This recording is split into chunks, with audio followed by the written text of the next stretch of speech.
c'est samedi, il y a un beau soleil, qu'est-ce que je pourrais faire?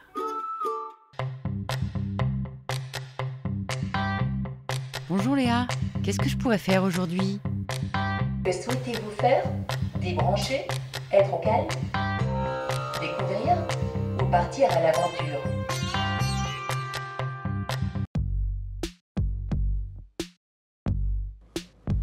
Vous souhaitez découvrir le patrimoine nivernais, vous posez la question à Léa et elle vous renseignera d'une façon très précise.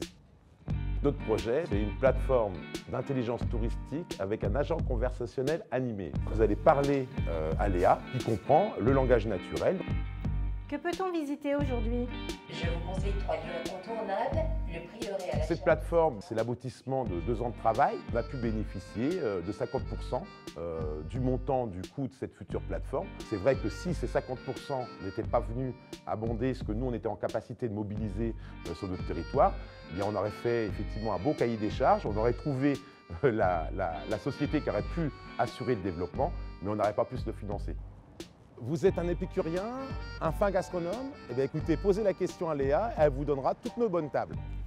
Vous êtes passionné de vieilles pierres ou de sites archéologiques? Eh bien posez la question à Léa et elle vous donnera tous ces lieux magnifiques. Le prieuré est un monastère bénédictin du XIe siècle. L'avancée, c'est l'utilisation de l'intelligence artificielle. Elle est capable à la fois de comprendre et surtout d'aller chercher dans des bases de données eh bien, la donnée que vous attendez.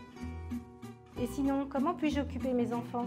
Pour les enfants, je conseille plutôt les activités de plein air, comme l'acrobranche, la découverte de la Loire en canoë, une sortie en famille à vélo. Crédit européen, c'est pas si compliqué que ça d'y avoir accès. Pourquoi? Parce que le gestionnaire, qui est le Conseil régional Bourgogne-Franche-Comté, a un service dédié et avec une personne qui est à votre écoute et qui vous emmène dans le cheminement de la construction des pièces que vous devez fournir pour pouvoir bénéficier de ces enveloppes financières.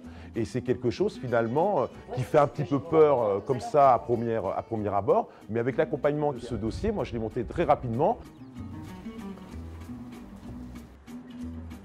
C'est important aussi de le faire savoir que même dans un territoire rural, on peut être ambitieux, on peut être innovant et surtout on peut être utile dans le domaine du développement économique, même dans le tourisme.